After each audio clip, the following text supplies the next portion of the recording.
people don't know how these evil deeds lead to rebirth in the animal world, and they don't know the teachings of the Buddha. Some people take this as an insignificant thing. His bodily karma is crooked. His verbal karma is crooked. His mental karma is crooked.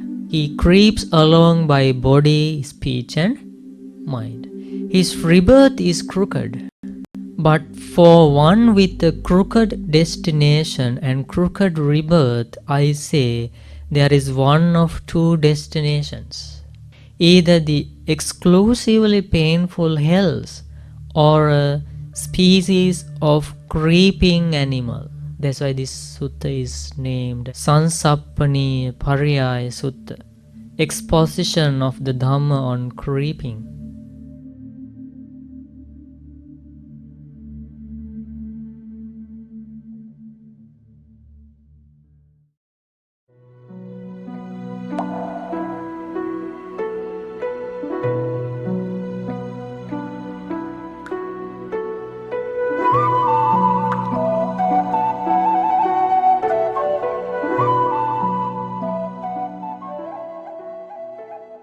Sadhu, sadhu, sadhu. Namo tassa bhagavato arahato samma sambuddhassa. Namo tassa bhagavato arahato samma sambuddhassa. Namo tassa bhagavato arahato samma sambuddhassa. Homage to the Blessed One, the Worthy One, the Supremely Enlightened One. Sadhu, sadhu, sadhu. Meritorious devotees, today we are going to learn a very beautiful sutta from the Book of the Tens in the numerical discourses of the Supreme Buddha, Anguttara Nikaya.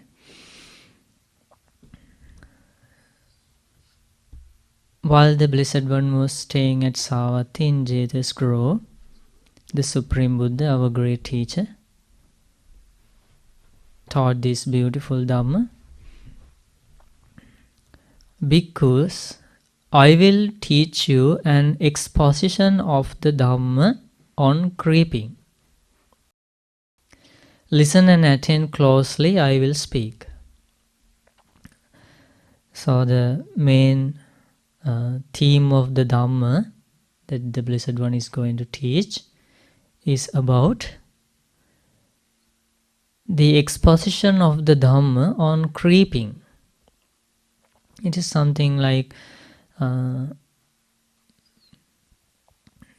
moving slowly, hiding, or sneaking away secretly, something like that.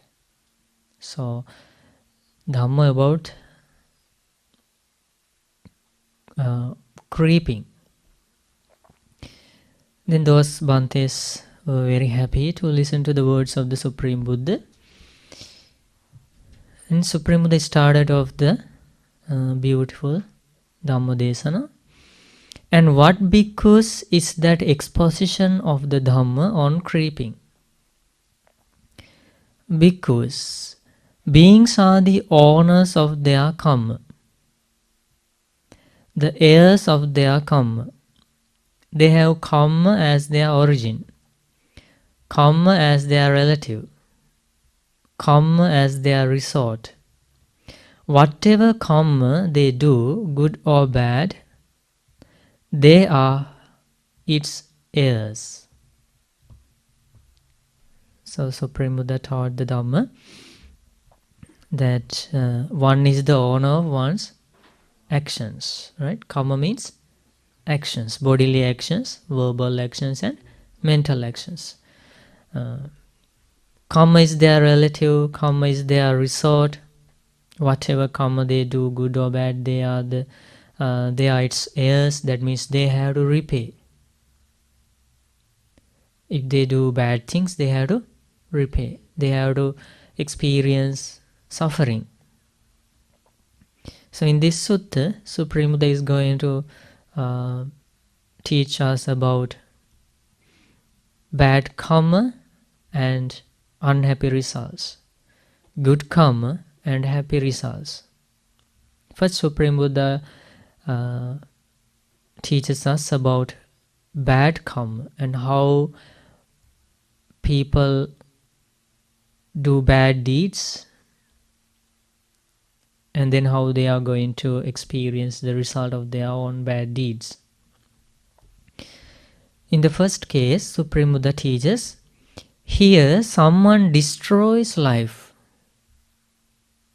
He is murderous, bloody-handed, given to blows and violence, merciless to living beings. So that means he kills living beings. So this killing living beings is something called, we can say, he's breaking the first precept, the major precept. Normally, if someone follows precepts in the Dhamma, that behavior is called a straight behavior. Straight. Do you remember in the Karaniya Metta Sutta? Sakko ujucha sujucha. Uju means ruju, straight. That means in that sutta, Supreme Buddha explains about virtue, one's virtue. If one is virtuous, his life is straight in terms of the teachings of the Buddha. That means he doesn't do things secretly and he doesn't cover up things. He's always straight. He's virtuous. He's not harmful to others. He doesn't want to hide anything. He has a very honest life. That is the meaning of the straight life. But here, this person breaks the first precept. Therefore, he creeps along by body. He creeps along by body. He tries to hide his bad behavior. So he has to tell them lies and he has to act accordingly in order to hide his misbehavior. He creeps along by speech and he creeps along by mind. Because of this double life, like he does bad things and he tries to, he pretends to be good. He leads a double life. Therefore, it is called his bodily karma is crooked. His bodily karma is crooked, not straight. His verbal karma is crooked. His mental karma is crooked. Supreme Buddha teaches, his destination is crooked. Destination means his rebirth, his next life is going to be crooked. His rebirth is crooked. But for one with a crooked destination and crooked rebirth, I say there is one of two destinations. Either the exclusively painful hells or a species of creeping animal. That's why this sutta is named as Sansappani Pariyaya Sutta. The exposition of the Dhamma on creeping animals. The animals, Supreme Buddha explains here. And what are the species of creeping animals? The snake, the scorpion, the centipede, the mongoose, the cat, the mouse, and the owl, or any other animals that creep away when they see people. You see, some animals, they creep away. They try to hide as soon as they see people, right? And they curl up when they see people, because they had that crooked life when they were in the human world. Thus, a being is reborn from a being. One is reborn through one's deeds. When one has been reborn, contacts affect one. It is in this way, I say, that beings are the heirs of their own karma. So who created that life of that animal? That being's own action. And when that being takes rebirth, the appropriate contacts affect that being.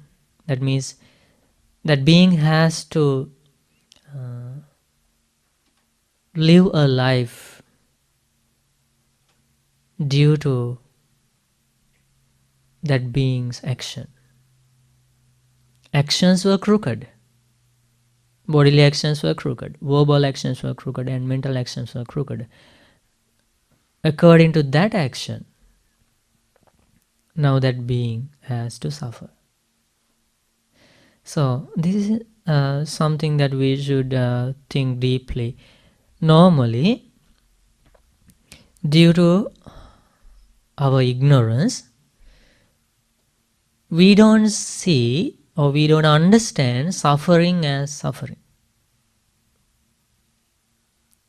We don't understand impermanence as impermanence. And we don't understand non-self as non-self. We see this world, this life, in a distorted manner, don't we? For example, we don't know about the true suffering in the animal world, normally. If one can investigate deeply, it is obvious that one can understand that suffering in the animal world. We can say to some extent. But due to this thick ignorance, when people see a little part of the animal world, people think animal world is a pleasurable world, happy destination. Don't they? Yes, sometimes people tend to think like that. They see beautiful birds, beautiful fish, and other creatures. Some people actually, due to their ignorance, they wish to be born as animals. But in the major part, the animal world is called a destination of evildoers. Didn't Supreme Buddha teach like that in this sutta? A destination of evildoers. Beings have been born there in order to suffer.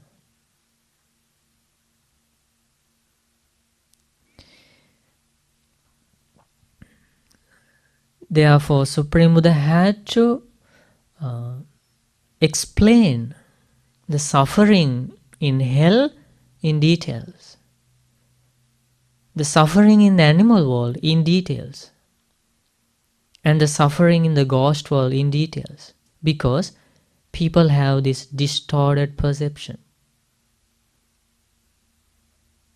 wrongful way of thinking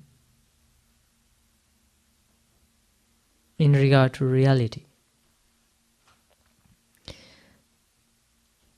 That's why Supreme Buddha had to teach Uh, some animals are born in dark, they age there, and they die there, underground. Some animals are born in water, they age there, and they die there. Some animals are born in filth, they age there and they die there. No one thinks that this is a critical part of the animal world. So in the same way, about these creeping animals, it's a very serious thing. A human being has experienced this life. One time he was a human being. Now he is among creeping animals. Snakes, scorpion, centipede, the cat, the mouse, and so on. Supreme Buddha teaches, thus a being is reborn from a being.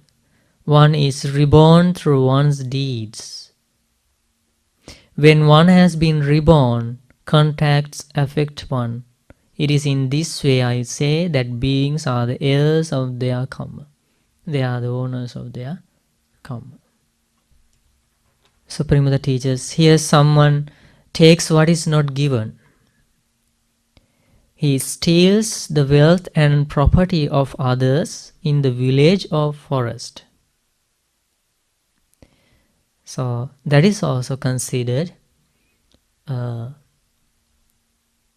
way of crooked behavior, because he is breaking the second precept.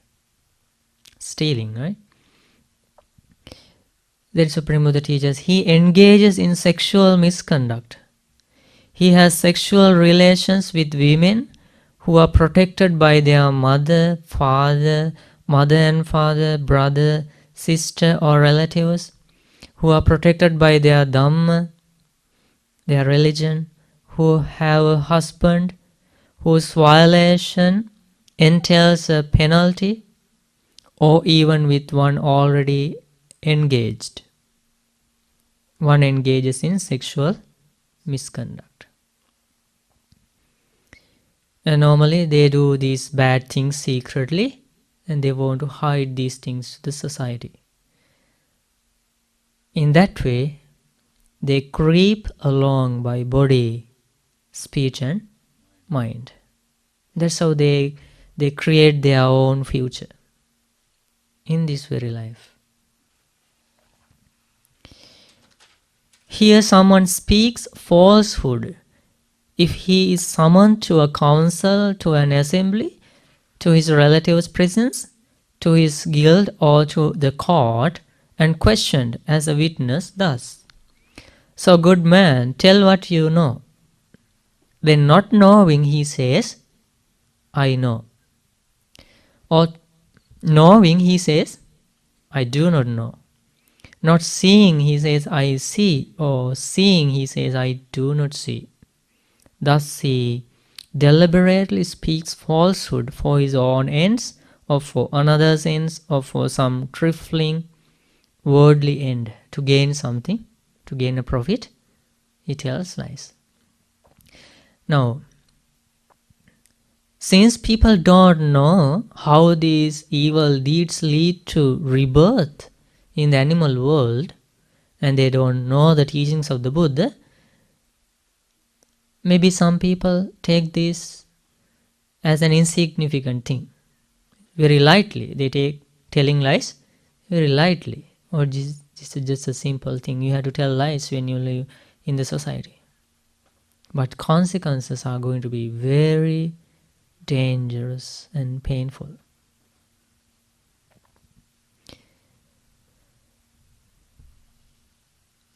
That action is also called crooked deed. Again, someone speaks divisively. So these are related to one's speech. The first three, killing, stealing, and sexual misconduct, are related to one's bodily actions. And now we are talking about verbal misdeed. He speaks divisively. Having heard something here, he repeats it elsewhere in order to divide those people from these. So in this, Sutta Supreme Buddha gives a detailed explanation of what each precept means, right? So it's very important to know this, the meanings of the precepts.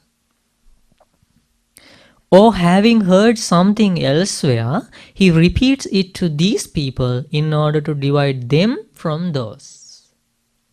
Thus, he is one who divides those who are united, a creator of divisions, one who enjoys factions, rejoices in factions, delights in factions, a speaker of words that create factions.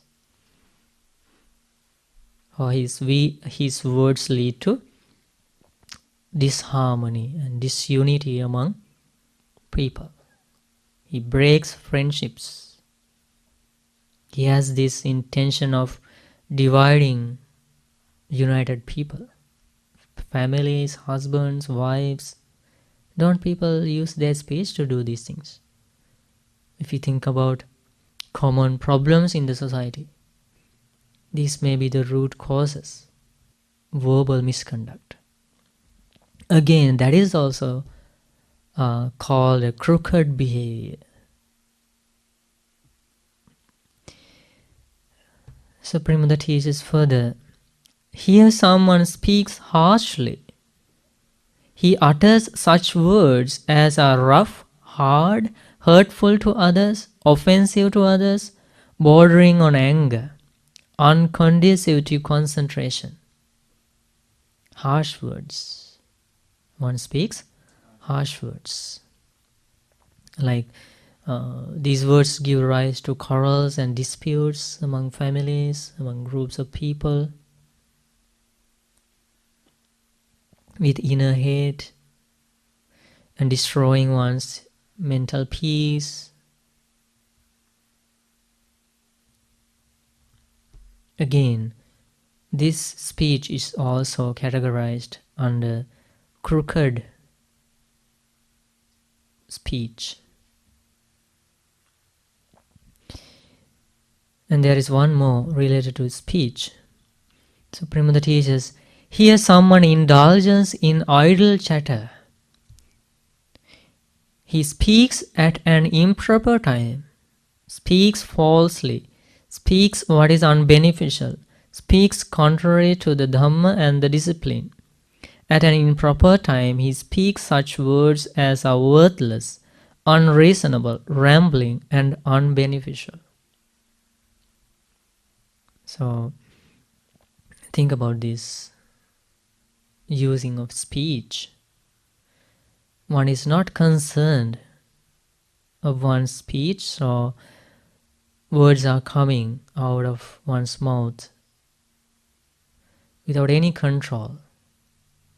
So, and these words do not lead to the abandonment of unwholesome qualities in one's life. They just waste time.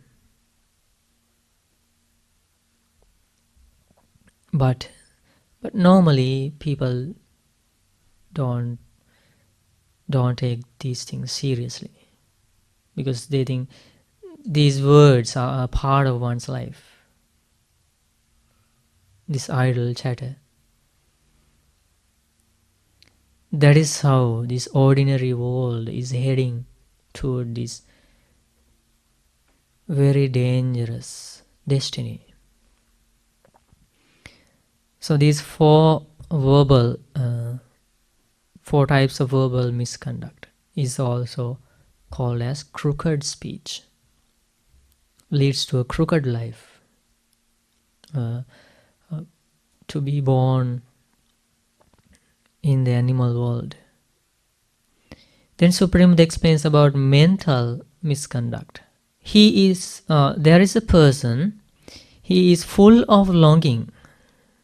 He longs for the wealth and property of others, thus, Or may what belongs to another be mine. Yantang parassa paravittupakarnang tang mama assati. How does he desire for others' wealth? May what belongs to another be mine. So he has this strong greed. It is also a crooked deed, mental misconduct. Again, Supreme Buddha teaches, here someone has a mind of ill will and intentions of hate thus. May these beings be slain, slaughtered, cut off, destroyed or annihilated.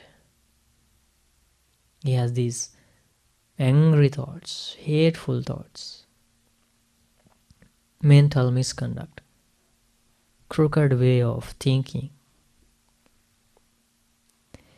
Finally, the third mental misconduct.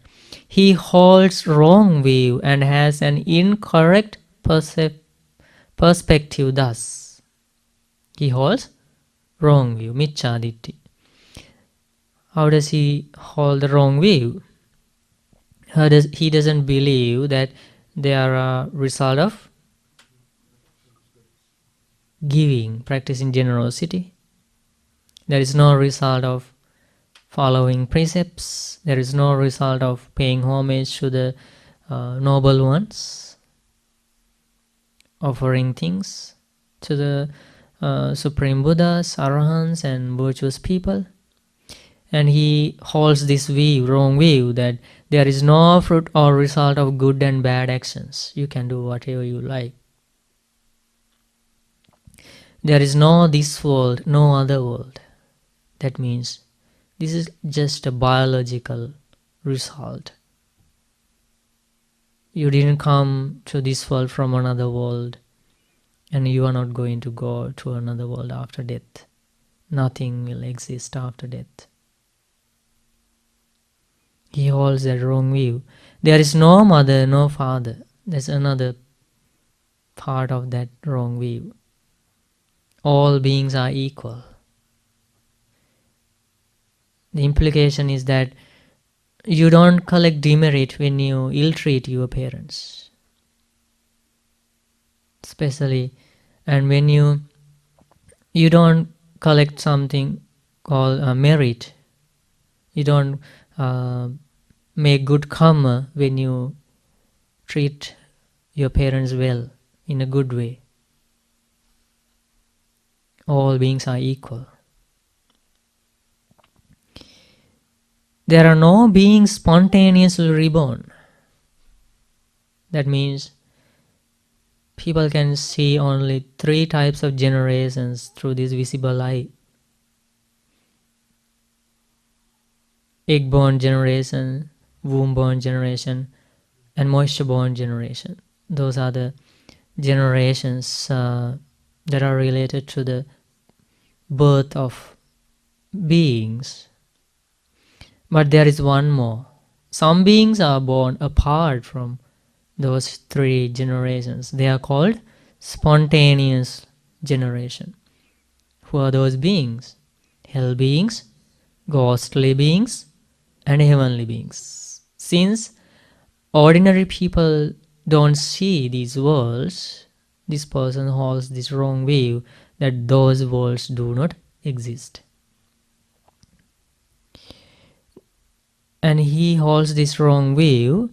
There are in the world no ascetics and Brahmins, no noble ones, such as Buddhas, Arahants, enlightened beings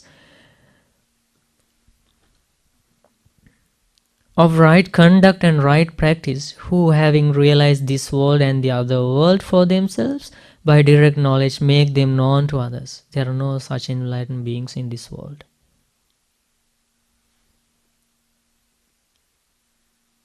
So this is wrong view that he holds.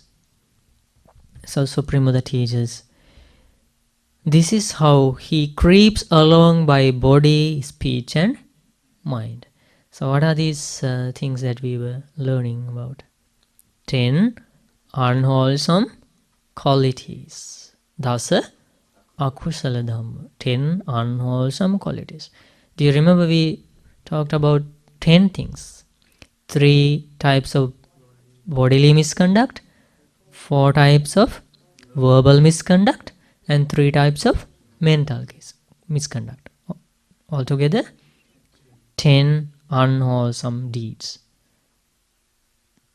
This is how we should learn the Dhamma, and then we should memorize them. Then we should apply this Dhamma to our own lives to investigate whether these unwholesome things are present in our lives. Otherwise, we will have this crooked rebirth. Since this person creeps along by body, speech and mind, his bodily karma is crooked. His verbal karma is crooked. His mental karma is crooked. His destination is therefore crooked. That's how destination, rebirth, is formed while that person is living here and now. His rebirth is crooked. But for one with a crooked destination and rebirth, I say there is one of 2 destinations. No one can change this by mere wishing or prayers or anything. Won't work like that. Either the exclusively painful hells or a species of creeping animal. And what are the species of creeping animals? The snake, the scorpion, the centipede, the mongoose, the cat, the mouse, and the owl. Or any other animals. Not only those animals, any other animals that creep away when they see people. So people go to the zoo to see animals. Right? Do they have this understanding? No, when they see snakes, oh, see that skin, see those marks on the skin and different colors. They don't know that they were previously human beings. Now they are suffering a lot. They are trapped in this bad destination. No one knows. People spend money to see and enjoy.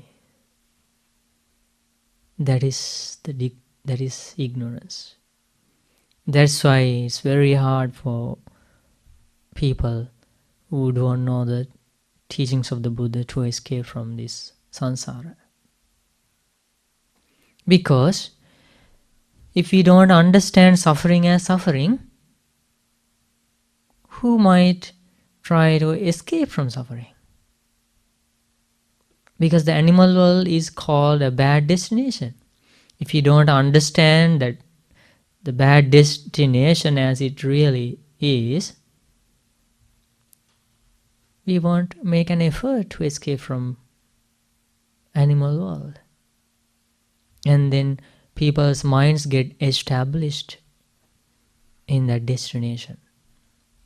And that formation of mind will lead them to rebirth in animal world. If we think about how children enjoy cartoons, right, with animals and those things, that's the danger. So we should learn the teachings of the Supreme Buddha to understand the true nature of this life and to understand suffering as suffering.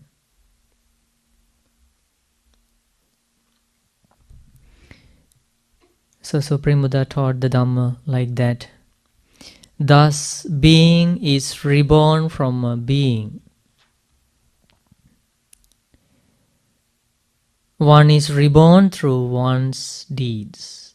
When one has been reborn, contacts affect one. So that means one is experiencing, any being is experiencing the result of that particular being's actions. So we can't say I am experiencing the results of your actions. There is no such thing in this world.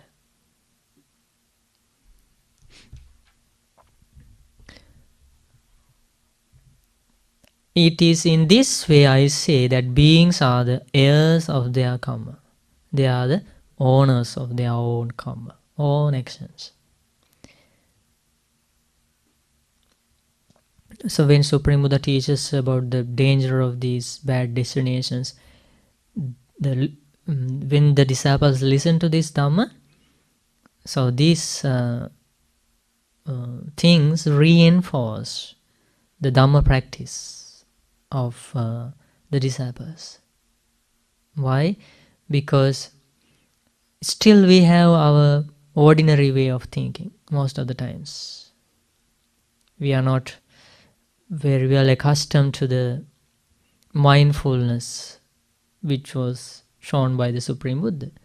So we delight in suffering. That's the nature of this ordinary mind.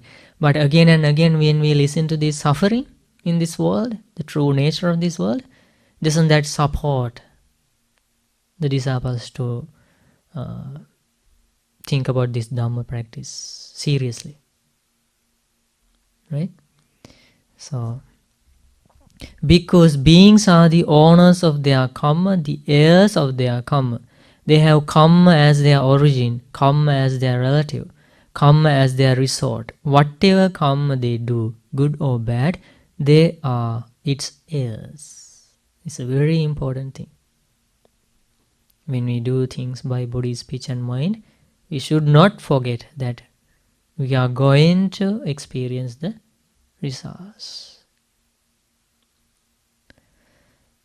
So in this world, very few people will realize this. That's how it happened in the past. That's how it is happening in the present, and that's how it's going to happen in future. That is why this sansaric journey is very complex. It's very unpredictable and very dangerous. Then Supreme Buddha teaches about the next part of this Dhamma exposition, the good actions and happy results. Here, having abandoned the destruction of life, someone abstains from the destruction of life. With the rod and weapon laid aside, compassionate and kindly, he dwells compassionate toward all living beings. So that is about the following the first precept, abstention from killing beings. Very difficult thing in this world. Here, abstention from killing humans and animals, from abstention from killing all beings. So, since he follows precepts here, he does not creep along by body, speech and mind. Why? Because his bodily karma is straight. Now he has this virtuous life. That's called a straight life. Uju. Kaya karma is Uju. His verbal karma is straight. His mental karma is straight. Therefore, his destination is straight. His rebirth is straight. For one with a straight destination and rebirth, I say there is one of two destinations. This is a new story this time. Again, for one with a straight destination and rebirth, there is one of two destinations.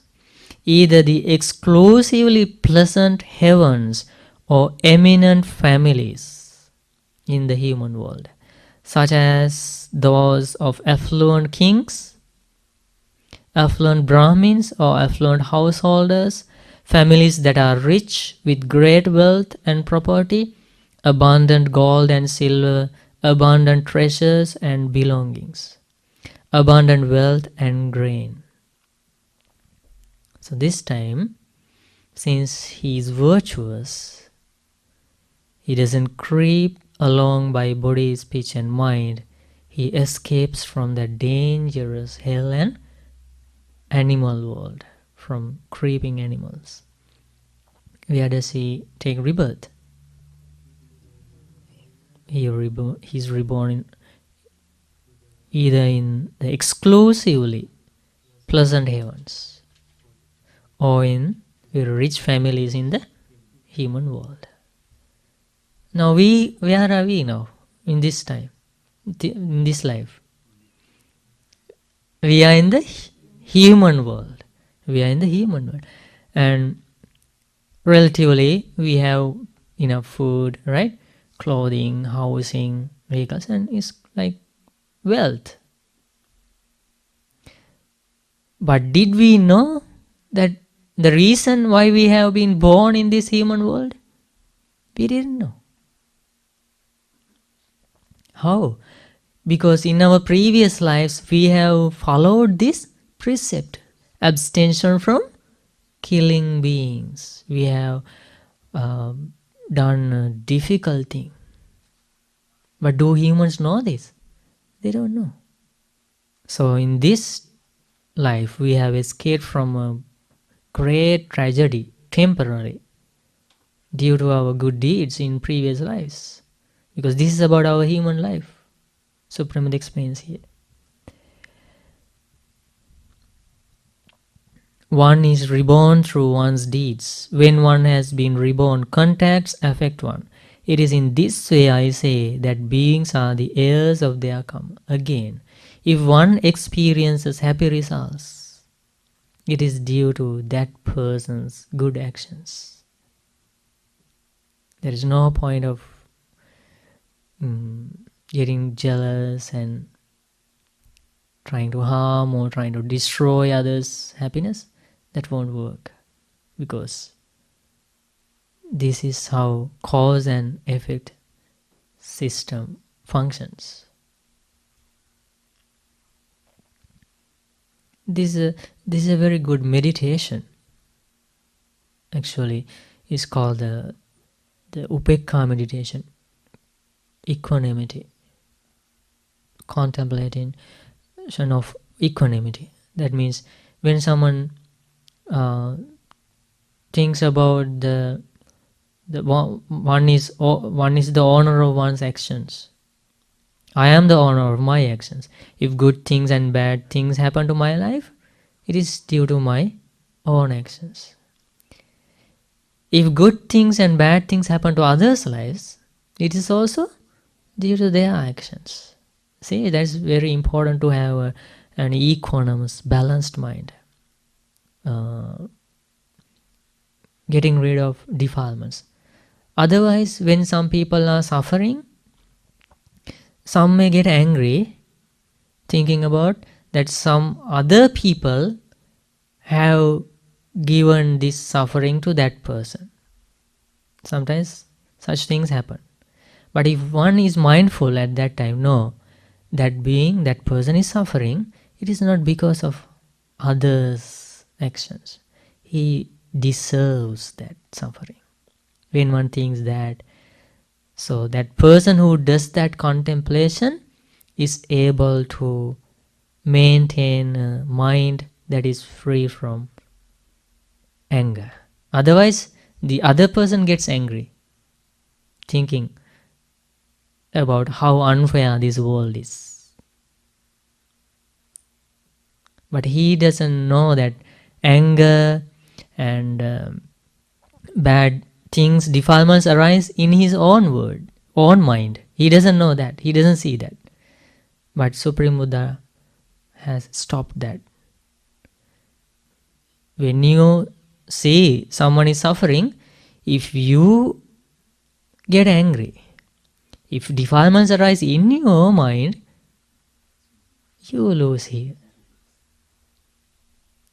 That's why this equanimous meditation is very important to understand about our own karma and others' karma. How we are experiencing our own results and how others are experiencing their own results. But most importantly, here we should understand this significantly. one can change this. That is the most important thing that Supreme Buddha realized. There is not a permanent result of karma that you are going to experience in a particular world.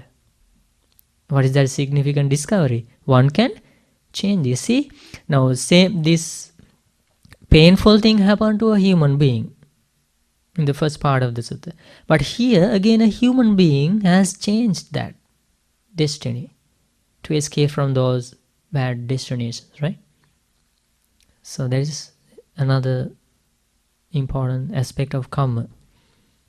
Then Supreme Buddha teaches, having abandoned the taking of what is not given, someone abstains from taking what is not given.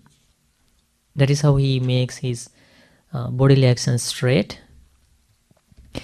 And having abandoned sexual misconduct, he abstains from sexual misconduct. He does not have sexual relations with women who are protected by their father, brother, sister, or relatives, who are protected by their religion, who have a husband whose violation entails a penalty, or even with one already engaged. So think about this superb explanation of the Supreme Buddha. Like, what does this imply, this explanation? Like, all women are included in this category, except one's own wife. All women are included. No matter which rule or thing that the country is introduced, this is how karma is going to function. Supreme Buddha saw that. So he abstains from sexual misconduct. Having abandoned false speech, he abstains from false speech. If he is summoned to a council, to an assembly, to his relatives' presence, or to court, and questioned as a witness, thus, so good man, tell what you know. Then not knowing, he says, I do not know. So now he speaks the truth. Knowing, he says, I know. Not seeing, he says, I do not see. Or seeing, he says, I see. Thus he does not deliberately speak falsehood for his own ends, or for another's ends, or for some trifling worldly end. He doesn't want to be rich by cheating others or telling lies. That's how he makes his behavior straight. Like, we can understand this, right? If people do bad things, we call them like they are cunning people, right? They are dishonest. A husband is dishonest because he breaks precept and he does bad things. But if people are like virtuous, don't we call them he's very straight, he's very honest? So same thing. See how this straight behavior leads to a straight rebirth, straight destination. Again, Supreme Buddha teaches, having abandoned divisive speech, he abstains from divisive speech. So these are the things that a wise person should cultivate. Having heard something here, he does not repeat it elsewhere in order to divide those people from these. Very difficult. Abstention from divisive speech is very difficult. It's very subtle. Or having heard something elsewhere, he does not repeat it to these people in order to divide them from those. Thus he is one who reunites those who are divided. Not only he abstains from divisive speech, but also he tries to build up friendships. If he sees some have broken friendships and they are suffering, so he helps them, and he points out each other's good qualities. He has these good things. Even though he has done these bad things to you, he has helped you. This is how he helped you. And these are the good things. If you compare his good things and bad things, he has lots of good things. Why don't you think about his good things? So we are human beings. Why are you keeping that anger? So like that, he corrects the other person and he promotes friendships. He reunites those who are divided. A promoter of unity, who enjoys concord. See how beautiful that mind state is. He enjoys concord, rejoices in concord, delights in concord. A speaker of words that promote concord and harmony. That's how he makes his behavior, his speech straight. Again, having abandoned harsh speech, he abstains from harsh speech. He speaks such words as are gentle, pleasing to the ear, and lovable as go to the heart, are courteous, desired by many, and agreeable to many. That's how he abstains from harsh speech. So that means, now this is a very important thing to understand. Like when we think about abstention from this verbal misconduct, one may think, oh, then you will have to be silent all the time. That's not the case. Abstention from divisive speech means, on the other hand, using words to build up friendships and unity. Abstention from false speech, lying, means using words that give solutions to problems, speaking the truth. Abstention from harsh speech means using lovable, pleasing words. Think about this. It is very important to use these words in a meritorious way. Otherwise, beings are going to lose their words in the next life, don't they? That's why some animals don't have, like all animals don't have words like we have as humans. It is because of a result, because of their own action. But they had words when they were in the human world. They used those words in a wrong way to harm others, and then that followed them back, and they lost their words. How painful it is. Think about, like, if we don't have words when we are born as a human being, if we don't have words, if we can't speak, how painful that is. So think about the lives of animals. Whole life, they don't have those words. That's why, like, think about our pets. When they are hungry, when they are sick, can they communicate with us? They are the owners of their own karma. They have to suffer. Having abandoned idle chatter, he abstains from idle chatter. He speaks at a proper time, speaks truth, speaks what is beneficial, speaks on the Dhamma and the discipline. At a proper time, he speaks such words as are worth recording, reasonable and beneficial. So, control of speech. Verbal good conduct. There's 4 types of verbal good conduct. So, what are the 3 types of bodily good conduct? Abstention from killing, abstention from stealing, and abstention from sexual misconduct.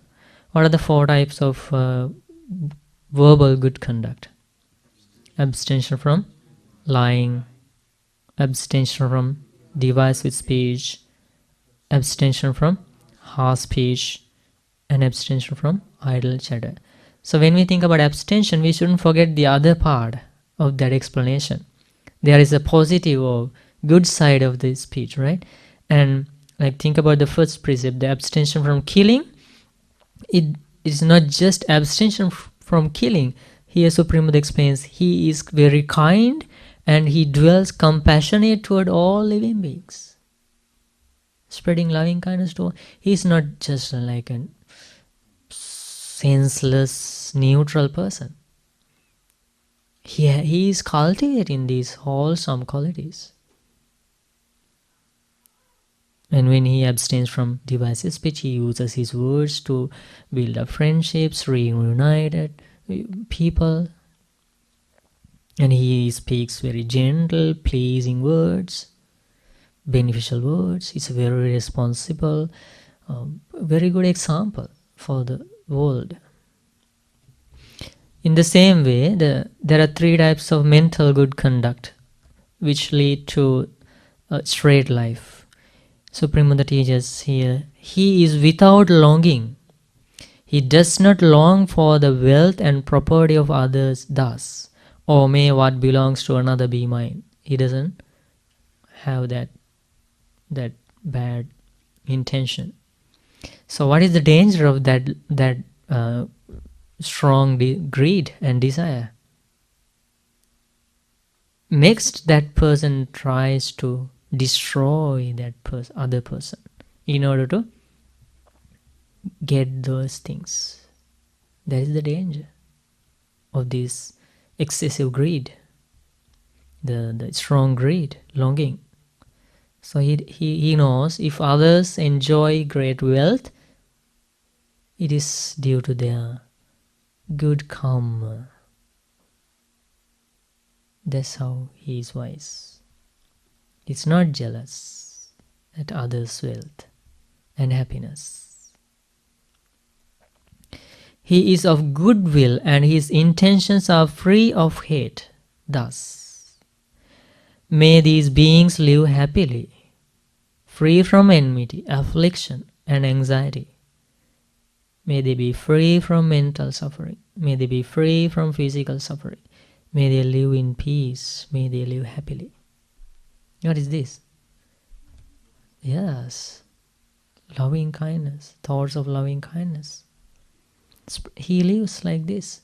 This is how. So normally think about animals. Like normally we know how they fight each other and how they have these angry thoughts, and like even they don't recognize their parents, right? Do they? No, they can kill anyone. And Supreme Buddha explains, especially when Supreme Buddha was explaining the suffering in the animal world, something that we don't think deeply.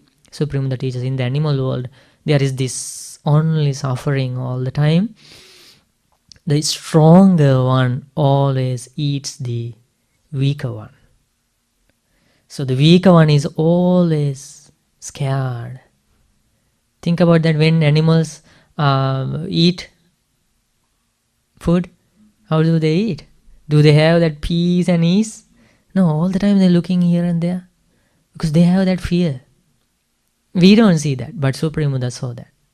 This is a great fear in all animals' minds. So why? Because they have this angry condition. So if humans also live like that, if they get angry easily, if they try to take revenge on people,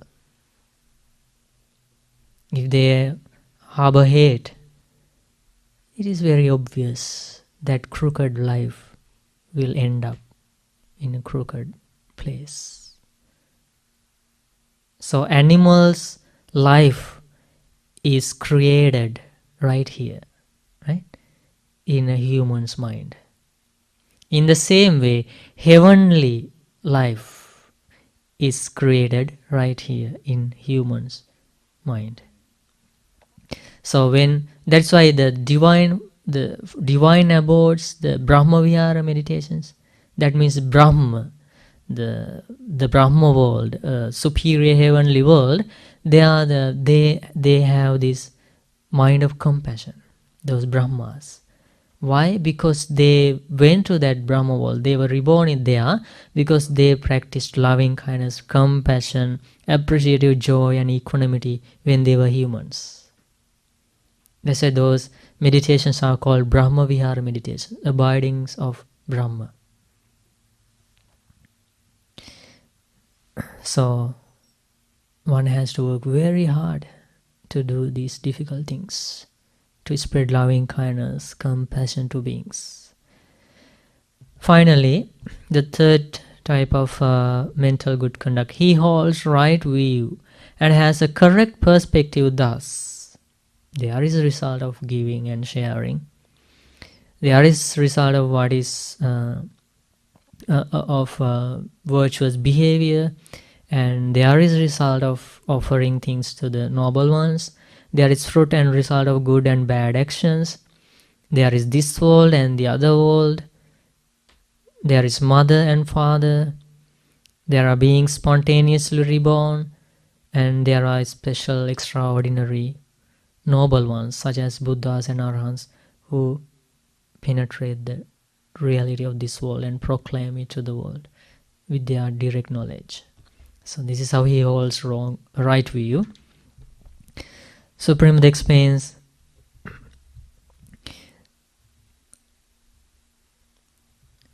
in this way he does not creep along by body, speech and mind, because there is nothing for him to hide.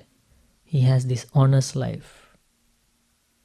Virtuous life means an honest life. Straight life. His bodily karma is straight, his verbal karma is straight, and his mental karma is straight. Therefore, his destination is straight, his rebirth is straight. For one with a straight destination and rebirth, I say there is one of two destinations. Either the exclusively pleasant heavens or eminent families, such as those of affluent kings, Brahmins, householders, families that are rich with great wealth and property, abundant gold and silver, abundant treasures and belongings, abundant wealth and grain. Thus, being a being is reborn from a being. One is reborn through one's deeds. When one has been reborn, contacts affect one. It is in this way I say that beings are the heirs of their karma. So, Supreme Buddha concluded this beautiful exposition of Dhamma. This because is that exposition of the Dhamma on creeping. Sansappani Pariyaya Sutta from the Book of the Tens. So today we learnt about that, the danger of animal world and how those creeping animals have been heirs and owners to their own karma. And we shouldn't forget, we have been born countless time among those creeping animals. And Supreme Buddha has predicted after death, majority of humans are going to be born among creeping animals. So we have to understand the danger of these bad actions and maybe memorize this excellent teaching, maybe develop a fear of wrongdoing, and maybe understand the Four Noble Truths using this excellent teachings of the Supreme Buddha in order to escape from animal world forever and to escape from all bad worlds. May all of us realize the Four Noble Truths in this Gautama Buddha's dispensation. Sadhu, sadhu, sadhu.